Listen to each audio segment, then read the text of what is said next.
శ్రీమాత్రే నమ. జై గురు దత్తాత్రేయ నమ.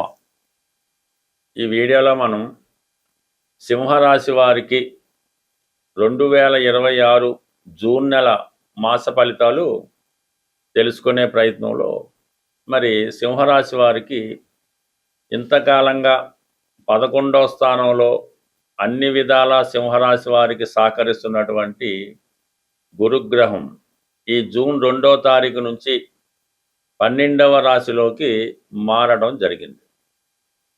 అయితే ఈ నెల ప్రారంభంలో 2 శుభగ్రహాలు లాభస్థానంలో సంచరించడం జరుగుతుంది. ఇది ప్రధానంగా శుక్రుడు 8వ తారీఖు వరకు శుక్రుడు 11వ స్థానంలో సంచరించడం, తృతీయ దశమాధిపతిగా 11వ స్థాన సంచారం అంటే మీరు ఎంతో కాలంగా ఎదురు చూస్తున్నటువంటి మీ చిన్ననాటి స్నేహితుడిని లేదా స్నేహితురాల్ని కలుసుకోవడం జరుగుతుంది. వారు మంచి హోదాలో ఉండడం వల్ల మీకు వారి సహకారం లభిస్తుంది. అది మీకు వ్యక్తిగతంగా కానీ వ్యాపార పరంగా కానీ మీకు సంతృప్తికరమైనటువంటి ఫలితాన్ని మీ స్నేహితుడి ద్వారా పొందడం జరుగుతూ ఉంటుంది. అలాగే మీకు ఆర్థిక పరంగా ఒక స్త్రీ ఆర్థిక సహకారం చేసే అవకాశం ఉంటుంది. అంటే తృతీయాధిపతి అవటం వల్ల మీ తర్వాత పుట్టినటువంటి మీ సిస్టర్స్, చెల్లెలు, చిన్నప్పుడు మీతో చదువుకున్నటువంటి అమ్మాయిలు, అంటే ఇది శుక్రుడు స్త్రీ సంబంధించిన గ్రహం కాబట్టి మరి తెలుసున్న స్త్రీలు సహకరించడం జరుగుతుంది. అలాగే దశమాధిపతిగా శుక్రుడు అవటం వల్ల మీ యొక్క బాసు, మీకు అధికార హోదా కలిగినటువంటి మీ వృత్తిలో ఎవరైతే అధికార హోదా కలిగిన స్త్రీ ఉన్నారో వారు మీకు ప్రమోషన్ ఇవ్వడం కానీ మీకు వృత్తిపరంగా సహకరించడం కానీ జరిగే అవకాశం ఉంటుంది. ఇంచుమించుగా మనకి ఈ నెల మొదటి వారం 8వ తారీఖు వరకు మాత్రమే ఉంటుంది. దాని తర్వాత బుధుడు, ఇంచుమించుగా మీకు బుధుడు ఈ 20వ తారీఖు దాకా, జూన్ 22 దాకా కూడా బుధుడు 11వ స్థానంలో ఉంటాడు. మీకు బుధుడు ధన లాభాధిపతి. బుధుడే మీకు ధనాన్ని ఇచ్చినా, ధనం సేవింగ్ ఇచ్చినా కూడా లాభస్థానంలో ఉండడం వల్ల మొదటి వారం శుక్రుడితో కలియడం వల్ల స్త్రీల ద్వారా ధనాన్ని ఇస్తాడు. 15వ తారీఖు తర్వాత రాష్ట్రాధిపతి రవితో కలిసి ఉండడం వల్ల ప్రభుత్వ పథకాలు మీకు అనుకూలంగా వస్తాయి. విద్యార్థులకి స్కాలర్షిప్ వస్తుంది. మరి రవి కారకత్వాలైనటువంటి తండ్రి గారి ద్వారా, అలాగే గురువుల ద్వారా, మీ యొక్క యజమాని ద్వారా, అలాగే మీ సంతానం ద్వారా మీకు సహకారం అందించే అవకాశం ఉంటుంది. అలాగే ఆరోగ్యపరంగా మీరు మంచి ఆరోగ్యాన్ని కూడా పొందడం జరుగుతుంది. అంటే జూన్ 15 తర్వాత రవి 11వ స్థానంలోకి రావడం అన్నది ఇంచుమించుగా ఆ నెల రోజుల పాటు సింహరాశి వారు చేపట్టిన ప్రతి కార్యక్రమం కూడా సక్సెస్గా ఉంటుంది. ఆర్థిక పరంగా ప్రభుత్వ రుణాలు లభిస్తాయి, ప్రభుత్వ పథకాలు వస్తాయి, అన్నదమ్ములు సహకరించే అవకాశం ఉన్నది. ఇక ప్రస్తుతం రవి 15వ తారీఖు వరకు దశమ స్థానంలో దిగ్బలుడై ఉండడం వల్ల మరి మీరు ప్రభుత్వ ఉద్యోగైనా, రాజకీయ రంగంలో ఉన్న, వ్యక్తిగత వ్యాపారంలో ఉన్న చాలా స్ట్రిక్ట్గా వ్యవహరిస్తారు. వృత్తిలో మీకు బాధ్యతలు పెరుగుతాయి. సమాజం పట్ల మీకు ఒక అవగాహన రావడం వల్ల ఏదో విధంగా సమాజాన్ని సంస్కరించాలనే ప్రయత్నం జరుగుతుంటుంది. ఎక్కడ అవినీతి జరిగినా దాన్ని ఖండించే ప్రయత్నం చేస్తూ ఉంటారు. ఈ విధంగా మీకు అటు రాజకీయ రంగంలో ఉన్న వాళ్ళకి కానీ ప్రభుత్వ రంగ సంస్థలో ఉన్న వాళ్ళకి గుర్తింపు రావడం జరుగుతుంది. ఒక నిజాయితీ అయిన అధికారిగా మీరు పేరు తెచ్చుకోవడం జరుగుతుంది. ఫర్ ది సేమ్ టైము మీకు దాని తర్వాత ప్రమోషన్ లాంటిది కూడా ఈ 15వ తారీఖు తర్వాత రావడం జరుగుతుంది. అంటే ఇప్పుడు నెల మొదటిలో పడిన కష్టానికి మరి 3వ వారం నుంచి దాని ఫలితాన్ని పొందడం జరుగుతూ ఉంటుంది. సో ఇవన్నీ అనుకూలంగా ఉన్నప్పటికీ కూడా రాశి యందు ఉన్నటువంటి కేతుగ్రహ ప్రభావం వల్ల కొన్ని పొరపాట్లు, అనాలోచితంగా కొన్ని నిర్ణయాలు తీసుకోవడం వల్ల మీ బడ్జెట్, మీ ప్లానింగ్ తారుమారయ్యే అవకాశం ఉంటుంది. అలాగే 7వ స్థానంలో ఉన్నటువంటి రాహు కూడా మిమ్మల్ని కొంతమంది మోసం చేసే ప్రయత్నం జరుగుతుంటుంది. మీరు ఎవరినైతే బాగా నమ్ముతారో వాళ్ళకి అవకాశంగా, వాళ్ళకి అనుకూలంగా ఉపయోగించుకొని మిమ్మల్ని ఇబ్బంది పెట్టే ప్రయత్నం జరుగుతూ ఉంటుంది. ఇక అష్టమంలో ఉన్నటువంటి శని కూడా మిమ్మల్ని కొద్దిగా ఇబ్బంది పెట్టినప్పుడు కూడా ఈ నెల నుంచి ఈ శని భగవానుడు రేవతి నక్షత్రం మీదకి వెళ్ళడం జరిగింది. అంటే బుధుడు మీకు ధన లాభాధిపతి అవడం వల్ల బుధుడి యొక్క ఫలితాల్ని శని భగవానుడు ఇవ్వడం జరుగుతుంది.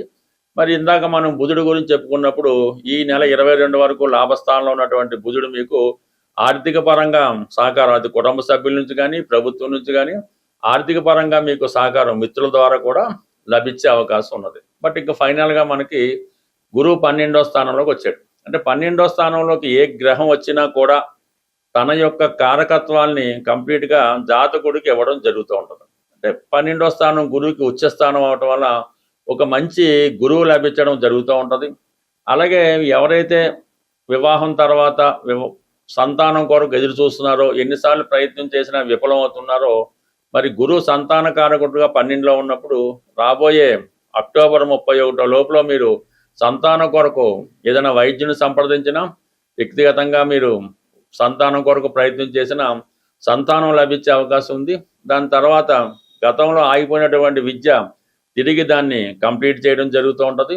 ప్రధానంగా విద్యార్థులకి ఆల్రెడీ మీరు డిగ్రీ పూర్తి చేసినా, పీజీ పూర్తి చేసినా ఇంకొక డిగ్రీ చదివే అవకాశం ఉంది. ప్రధానంగా విదేశంలో విద్య అభ్యసించాలనుకున్న వాళ్ళకి విదేశ ప్రయత్నాలు 100% ఫలిస్తాయి.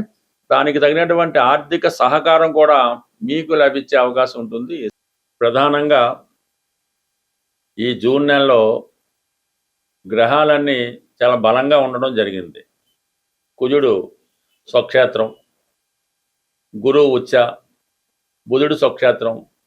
ఈ విధంగా గ్రహాలు బలంగా ఉన్నప్పుడు ఈ గ్రహాల యొక్క పరిహారం నిమిత్తం ఆ గ్రహానికి సంబంధించినటువంటి జాతి రత్నం మనం ధరించినప్పుడు ఆ గ్రహం యొక్క ఫలితం మనకి తొందరగా అనుకూలంగా లభించడం జరుగుతుంటుంది.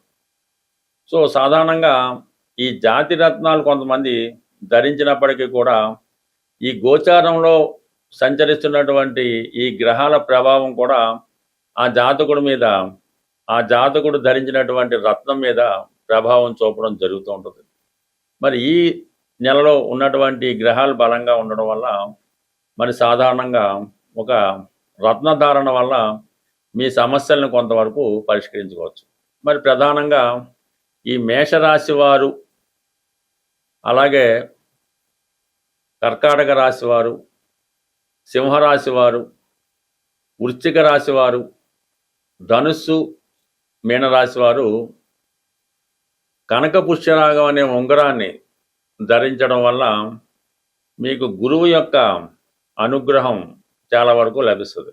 అంటే గురువు సంతానకారకుడు, ధనకారకుడు, ఏదైనా ఒక అదృష్టానికి కారకుడు కాబట్టి ఇవన్నీ ఉంటేనే జాతకుడికి మిగతా ఫలాలు వస్తాయి. కాబట్టి మరి ఈ రాసుల వారు కనక పుష్యరాగం అన్నది 100% ఈ సమయంలో ధరించడం మంచిది.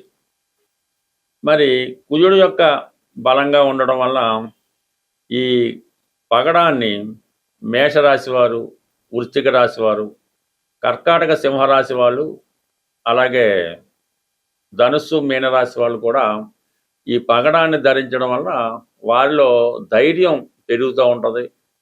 చాలా కాన్ఫిడెన్స్గా పనిచేయగలుగుతారు. పెళ్ళికి అంటే వివాహానికి ఉన్నటువంటి సమస్యలు, వివాహం కాకపోవడం, ఇవన్నీ కూడా పరిష్కారం అవుతుంది. ఎవరైతే సొంత గృహం కోసం ఎదురు చూస్తున్నారో వాళ్ళు పగడం ధరించడం వల్ల వారి ఆశయం నెరవేరే అవకాశం ఉంది. అంటే గురువు మరి కుజుడు ఇప్పుడు బలంగా మేషరాశిలో ఉండడం వల్ల ఈ రాశుల వారు ఈ రత్నాన్ని ధరించవచ్చు. ఇక బుధుడు అంటే వ్యాపార కారకుడు. వ్యాపారం సజావుగా సాగాలన్నా, సరైన సమయంలో సరైన నిర్ణయం తీసుకోవాలన్నా, షేర్ మార్కెట్లో రాణించాలన్నా, విద్యార్థులు విద్యలో రాణించాలన్నా పచ్చ అనే ఉంగరాన్ని ధరించవలసి ఉంటుంది. అంటే పచ్చ ధరించేటప్పుడు అది కేవలం 3 క్యారెట్లు 5 క్యారెట్లు అన్నది కూడా ధరించక్కర్లేదు.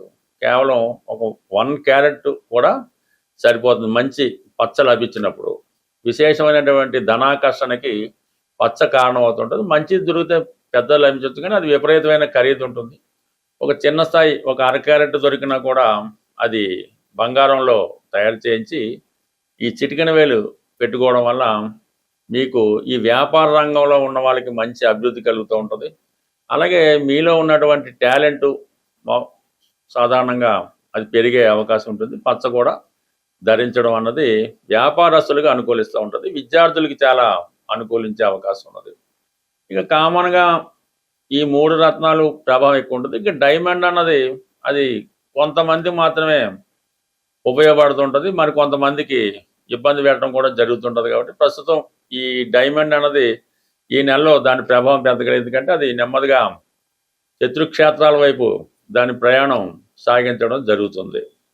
ఇక నీలం అన్నది కూడా మీనరాశిలో ఉండడం వల్ల ప్రస్తుతం నీలం పెట్టినా కూడా దాని ప్రభావం పెద్దగా ఏమి ఉండదు కాబట్టి నీలం ధరిద్దాం అనుకున్న వాళ్ళు కూడా దాన్ని పక్కన పెట్టు. ఎస్పెషల్లీ ఎలా ఉంటుందంటే నీలం అన్నది ఫలానా నీలమే ధరించాలి, లేదంటే ఫలానా మయూర నీలం ధరించాలి అన్నది ఏముండదు. ఈ నీలం అన్నది చాలా సాధారణమైనటువంటిది. ఒక 50 రూపాయలకు దొరికే నీలమైనా కూడా అది ఎవరికైతే పడుతుందో వాళ్ళు ధరించవచ్చు. నీలం ఎప్పుడు పెద్ద ఖరీదైన దక్కలేదు. ఈ నీలం అందరికీ ఉపయోగపడదు, కొంతమందికి మాత్రమే ఉపయోగపడుతుంది. నీలం ధరిద్దాం అనుకున్న వాళ్ళు ముందుగా ఆ రత్నాన్ని సేకరించి మీ యొక్క శరీరానికి తగిలే విధంగా ఒక వారం రోజులు పెట్టుకోవడం కానీ, తల కింద పెట్టి నిద్రించడం కానీ, దగ్గర ఉండాలి ఒక వారం రోజులు. అప్పుడు అది మీకు పడుతుందా లేదా అన్నది తెలిసిపోతూ ఉంటుంది. అనవసర కళలు రావడం, భయం కలగడం జరుగుతూ ఉంటుంది. నీలం మాత్రం ఏది పడితే అది ధరించడం, ఎవరు చెప్పి ధరించడం అనేది కొంచెం జాగ్రత్తగా ఉండవలసిన స్టోన్ కాబట్టి ఏదన్నా నిర్భయంగా ఎవరిని అడగకుండా ధరించగలిగే ఏకైక స్టోను కనక పుష్యరాగం. స్వస్తి.